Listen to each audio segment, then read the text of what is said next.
건강한 삶을 유지하기 위한 여러 가지 방법 중 하나는 자신의 신체 질량 지수, 즉 비미를 이해하는 것이다. 비미는 체중을 키의 제곱으로 나누어 계산한다.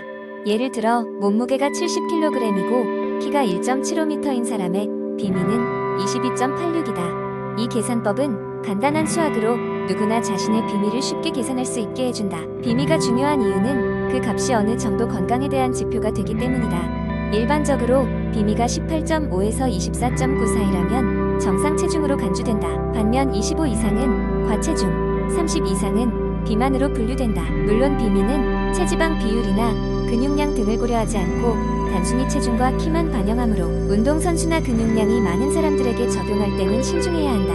예를 들어 한 운동선수의 비미가 높은 이유는 그의 근육량 때문일 수 있다. 같은 키에 비슷한 체중이라도 근육과 지방의 비율에 따라 체형과 건강 상태는 크게 다를 수 있다. 그렇기에 단순히 비미 수치로만 건강 상태를 판단하기보다는 체지방률, 근력, 심혈관 건강 등을 종합적으로 고려하는 것이 중요하다. 비미를 통해 현재 몸 상태를 판단했다면 다음 단계는 건강한 체중을 유지하거나 목표 체중에 도달하는 방법을 계획하는 것이다. 첫째로 건강한 식습관을 유지하는 것이 중요하다. 식이섬유가 풍부하고 단백질과 영양소가 균형 잡힌 식단을 섭취해야 한다. 신선한 채소와 과일, 건강한 단백질 원천, 생선, 닭가슴살, 두부 등을 포함하는 것이 좋다. 둘째로 규칙적인 운동이 필요하다. 주 3-5회 정도 유산소 운동, 걷기, 조깅, 수영 등과 근력 운동, 웨이트리프팅, 요가 등을 조합하여 균형 있게 진행하는 것이 좋다. 이를 통해 근육을 유지하고 기초 대사량을 높여 체지방 감량에 도움을 줄 수 있다. 물론 생활습관 역시 큰 역할을 한다. 하루 7-8시간 충분한 수면을 취하고 스트레스를 관리하는 것은 체중 관리에 있어 중요한 요소 중 하나다. 스트레스는 과식을 유발할 수 있으며 수면 부족은 호르몬 균형을 깨져 식욕이 증가하게 한다. 이 모든 것들을 고려하며 나에게 맞는 건강한 체중 목표를 세우고 이를 꾸준히 따라가는 것이 중요하다. 장기적인 목표를 세우고 인내심을 가지고 노력한다면 건강한 몸과 마음을 유지하는 데 큰 도움이 될 것이다. 두 번째 이야기, 사람들은 대부분 건강한 삶을 원하지만 막상 그렇게 살기란 쉬운 일이 아니다. 하지만 일상의 작은 습관만으로도 충분히 건강한 라이프 스타일을 만들 수 있다. 이 이야기는 한 도시 생활자의 일상을 통해 쉽게 실천할 수 있는 건강생활 팁을 소개한다. 정신없이 바쁜 아침, 알람 소리에 피곤한 몸을 일으켜 친구 영우는 첫 텀블러에 따뜻한 물을 가득 채운다. 그동안 그는 커피로 아침을 시작했지만 최근 몸에 이상 신호가 오면서 따뜻한 물로 아침을 여는 습관을 들였다. 따뜻한 물 한 잔이 그의 몸을 천천히 깨워주며 하루를 여는 작은 의식이 되었다. 출근길, 그는 가능하면 한 정거장 먼저 내려 걷기로 했다. 처음에는 귀찮았지만 걷다 보니 주변 풍경도 보이고 생각도 정리되며 마음이 차분해졌다. 무리한 운동 대신 그는 이 걷기를 통해 적당히 몸을 움직일 수 있었다. 점심시간, 영우는 늘 하던 패스트푸드 대신 주변의 건강식당을 찾았다. 처음에는 생소한 메뉴와 가격 때문에 고민했지만 점차 신선한 샐러드나 그릴드 치킨의 매력을 느끼게 되었다. 무엇보다 식습관 개선을 통해 오후의 피곤함이 확실히 줄어들었다. 오후 업무 중간중간 그는 5분씩이라도 시간을 내서 스트레칭을 하거나 창밖을 내다보며 잠깐의 여유를 가졌다. 이 짧은 휴식은 집중력과 업무 효율성을 높이는 데 크게 도움이 되었다. 퇴근 후 그냥 TV 앞에 앉아 시간을 보내던 그는 요즘 유튜브에서 요가 영상을 보고 따라하곤 했다. 처음에는 서툴렀지만 이제는 동작들이 익숙해져서 매일 20분 정도는 꼭 시간을 내고 있다. 몸뿐만 아니라 마음의 건강도 돌볼 수 있는 시간이 되었다. 마지막으로 자기 전 남은 하루를 기록하는 소소한 일기를 쓰기 시작했다. 처음엔 괜히 번거롭고 어색했지만 일상을 정리하고 긍정적인 부분을 마주하게 되면서 마음의 안정을 찾을 수 있었다. 이렇듯 영훈의 하루는 크게 바뀌지 않았다. 다만 작은 습관의 변화가 차츰 모여 그에게 건강한 삶을 선사해 주었다. 일상 역시 크게 달라지지 않았지만 그의 삶은 이렇게 일상 속 사소한 변화들로 더욱 건강하게 변하고 있었다. 건강한 라이프 스타일은 결코 거창한 것이 아니다. 이러한 작은 습관들이 모여 큰 변화를 만들어낼 수 있는 것이다. 세 번째 이야기, 이번 주말은 특별히 계획이 없는 주말이었다. 평소에 너무 바쁘게 출퇴근과 일상생활에 쫓겨 살다 보니 운동할 시간도 제대로 내지 못했다. 건강이 중요하다는 것은 알고 있었지만 시간이 없다는 핑계로 미루고 미뤘다. 그러던 중 이번 주말에는 집에서 쉽게 할 수 있는 건강 운동 5가지를 한번 시도해보기로 마음먹었다. 첫 번째 운동은 스트레칭이었다. 스트레칭은 운동의 기본이자 준비 단계이다. 아침에 일어나자마자 간단한 스트레칭으로 하루를 시작하기로 했다. 팔과 다리를 천천히 쭉 뻗으면서 몸 전체의 근육을 이완시키고 혈액순환을 돕는다는 느낌이 들었다. 아침에 맑은 공기와 함께 몸을 쭉 펴주니 기분도 상쾌해졌다. 두 번째는 요가이다. 요가는 몸뿐만 아니라 마음의 안정에도 큰 도움을 준다고 해서 인터넷 영상을 보면서 따라 해보기로 했다. 선생님의 지시에 따라 천천히 동작을 따라하다 보니 평소 사용하지 않던 근육이 움직이면서 묘한 기분이 들었다. 다양한 자세를 취하며 균형과 집중력을 요구하는 동작을 통해 나도 모르게 마음의 안정이 찾아왔다. 집중하면서 몸이 한 동작에 서서히 익숙해지는 느낌이 들어서 좋았다. 세 번째 운동으로는 홈 트레이닝을 선택했다. 간단한 도구를 사용해도 좋지만 내 몸 무게를 이용한 운동으로도 충분히 큰 효과를 낼 수 있다고 해서 맨몸 운동 몇 가지를 선택했다. 팔 굽혀 펴기, 스쿼트, 런지 같은 기본적인 동작을 천천히 정확하게 반복하면서 운동을 해보았다. 크게 힘이 들지는 않았지만 땀이 조금씩 나기 시작하면서 몸이 따뜻해지는 느낌이 들었다.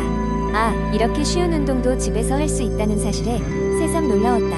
네 번째는 댄스 워크아웃이었다. 음악을 틀어놓고 신나는 리듬에 맞춰 춤을 추는 것이 이 운동의 핵심이다.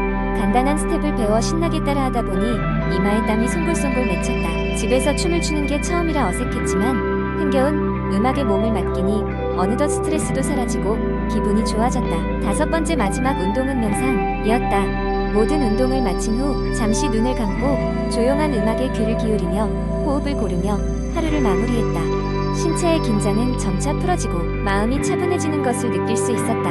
마음속에 있던 모든 복잡한 생각들이 씻겨 내려가는 것 같았다. 이렇게 집에서 할 수 있는 5가지의 운동을 일요일 동안 시도해보았다. 생각보다 복잡하거나 힘들지 않았고 무엇보다 시간과 장소에 구애받지 않고 할 수 있다는 점이 좋았다. 앞으로도 이러한 운동들을 주말마다 실천해서 건강한 몸과 마음을 유지해야겠다고 다짐했다. 이렇게 건강하게 보낸 주말은 오랜만에 나에게 큰 활력소가 되었다. 네 번째 이야기 다이어트란 우리 삶에서 고민 아닌 고민거리로 자리 잡고 있습니다. 특히 바쁜 일상 속에서 따로 시간을 내 기구를 사용하거나 헬스장을 찾기는 더욱 어렵기 마련이죠. 하지만 우리가 자주 간과하는 것은 일상 속 작은 변화들이라도 그 효과는 매우 크다는 것입니다. 오늘은 실제의 일상에서 실천 가능한 간단한 다이어트 팁을 공유하려고 합니다. 이 이야기는 제 친구 수지가 자신의 생활 패턴을 조금씩 바꿔가며 건강한 몸을 만들어가는 과정을 담고 있습니다. 수지는 늘 다이어트를 결심하지만 바쁜 회사 생활과 얽히고 설킨 약속들로 인해 번번이 실패하곤 했습니다. 어느 날 수지는 친구에게서 작은 조언을 듣고 그때부터 일상 속에서 실행 가능한 작은 변화들을 시도하기로 결심했습니다. 첫 번째 변화는 바로 물 마시기였습니다. 수지는 물을 많이 마시지 않는 편이었지만 하루에 최소 2리터의 물을 마시기로 결정했습니다. 아침에 일어나자마자 물 한 잔으로 하루를 시작하고 회사에 도착하면 책상 위에 물병을 두고 수시로 물을 마셨습니다. 처음 며칠은 화장실을 자주 가느라 조금 불편했지만 수지는 몸이 더 가벼워지고 피부가 밝아짐을 느끼게 되었습니다. 두 번째는 간식 바꾸기였습니다. 수지는 업무 중간에 자주 배가 고팠고 그때마다 달달한 간식으로 배를 채우는 습관이 있었습니다. 수지는 이를 건강한 스낵으로 바꾸기로 하고 아몬드나 요거트, 과일을 준비했습니다. 신선한 과일의 달콤한 맛을 느끼며도 설탕이 가득한 간식에 대한 욕구가 차츰 사라졌습니다. 세 번째로 실행한 것은 걸음수 늘리기였습니다. 따로 운동할 시간이 부족했던 수지는 지하철에서 한 정거장 먼저 내려 회사까지 걸어가거나 점심시간에 10분 정도 가볍게 산책을 하기로 했습니다. 이러한 걷기 습관은 단순히 몸을 움직이는 데 그치지 않고 머릿속을 환기하고 스트레스를 감소시키는 데도 도움이 되었습니다. 또한 수지는 일기 쓰기를 시작했습니다. 단순히 열량을 기록하는 것이 아니라 그날의 기분이나 먹은 음식을 기록함으로써 자신의 식습관을 돌아보고 감정적으로 충동적인 식사를 줄일 수 있었습니다. 수지는 처음엔 작게 시작했던 이러한 변화들로 인해 점차 몸과 마음이 더 건강해짐을 느꼈습니다. 실제로 큰 노력을 들이지 않고도 그녀는 자연스럽게 체중이 감소하는 것을 경험했습니다.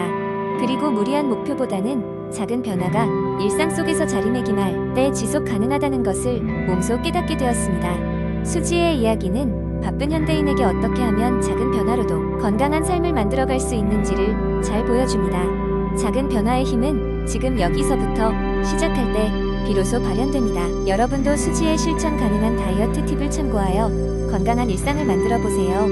5번째 이야기. 최근 몇 년간 우리는 건강과 관련된 가장 중요한 주제로 면역력 강화를 주목해왔다. 이는 단순히 바이러스나 감염병만이 아니라 삶의 질을 높이는 방법으로 인식되고 있다. 이러한 흐름 속에서 전 세계적으로 주목받는 것이 바로 슈퍼푸드이다. 슈퍼푸드는 일반적으로 영양소가 풍부하고 건강에 긍정적인 영향을 미치는 음식으로 정의된다. 면역력을 강화하는 슈퍼푸드는 그 중에서도 우리 몸의 면역 체계를 최적화하는 데 중요한 역할을 한다. 이러한 슈퍼푸드들은 모두 각기 다른 방법으로 우리의 면역력을 높이는 데 기여한다. 여기에 몇 가지 슈퍼푸드를 소개하고자 한다. 첫째, 마늘은 자연적인 항생제로 잘 알려져 있다. 마늘에는 알리신이라는 화합물이 있으며 이는 항박테리아 및 항바이러스 작용을 하여 감염으로부터 우리를 보호한다. 매일 마늘 한 쪽씩 섭취하는 것은 면역력을 높이는 쉬운 방법 중 하나가 될 수 있다. 둘째, 베리류 과일들, 특히 블루베리와 아사이베리는 안토시아닌을 많이 포함하고 있어 강력한 항산화제로 작용한다. 이러한 성분은 세포 손상을 치료하고 염증을 줄여 면역 체계를 강화하는 데 도움을 준다. 또한 시금치와 같은 녹색 잎채소는 필수 비타민과 미네랄이 풍부하여 면역 세포의 기능을 향상시킨다. 특히 비타민 C와 E, 베타카로틴이 풍부하여 세포 손상으로부터 보호하고 면역 시스템을 지원한다. 네 번째로, 요거트와 같은 발효 유제품은 프로바이오틱스를 함유하고 이서 내 유익균을 늘리고 소화를 개선하며 면역력을 키운다. 우리 몸의 장은 면역 체계의 중요한 부분이기 때문에 장 건강이 곧 면역력과 직결된다. 또한 녹차는 폴리페놀과 플라보노이드가 풍부하여 항산화 작용을 강화하고 면역 세포의 기능을 돕는다. 하루에 한두 잔의 녹차를 마시는 것은 면역 체계를 지원하는 데 도움이 된다. 마지막으로, 생강은 염증을 줄이고 감기와 같은 호흡기 질환의 증상을 완화하는 데 효과적이다. 생강차 한 잔은 몸을 따뜻하게 하고 면역력을 높이는 간단한 방법이 될 수 있다. 결론적으로 면역력을 강화하기 위해서는 이러한 슈퍼푸드들을 일상 식단에 포함시키는 것이 좋다. 슈퍼푸드의 이점을 최대한 활용하여 우리는 더 건강하고 면역력이 강한 삶을 살 수 있다. 슈퍼푸드에 대한 정보는 계속해서 업데이트되며 건강한 생활 습관과 결합하면 우리의 전반적인 웰빙을 크게 향상시킬 수 있다.